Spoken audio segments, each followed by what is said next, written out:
Yan ang nga pala mga suki, yung mascara na niluto ko kahapon, yung mascarang marami ng pinagdaanan dahil inilaga na yan, iprinito, tapos iprinito ulit para mas crispier. O, diba? Kasi ang tema natin ngayong araw na lulutuin is crispy dinakdakan. Kaya dinoble fried ko siya para crispy talaga. Tapos sinahugan ko ng mga ingredients pampalasa na siling labuyo, green chili, tapos asin, paminta, kalamansi, tapos sibuyas, tapos dahon ng sibuyas, tapos halu-haluin lang natin, tapos lagyan din natin ng mayonnaise. Yung mayonnaise ko dyan, kulang pala yan guys.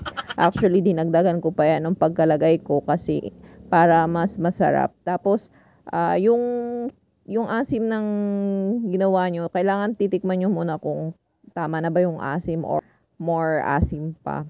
Basta tikman nyo lang guys. Tapos pag hindi kayo kontento sa lasa, add more ingredients kung saan pa ba kayo nagkulang. O diba? Sana all nagkulang. Dinadagdagan at pinupunan.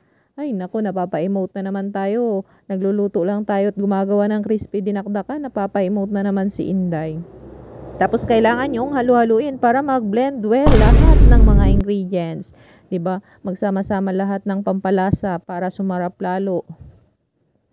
Tapos syempre, pagkatapos nito guys, tanpuluts na ang kalalabasan nitong ginawa natin. Hindi ito ulam guys, tanpuluts ito, tanpuluts. Pwede rin ulam, pero mas bet namin to pag tanpuluts, diba? Kasi parang pag inulam mo siya, pag may mayonnaise kasi, tapos ulam mo, parang nakakaumay, diba? Or ako lang, basta tanpuluts.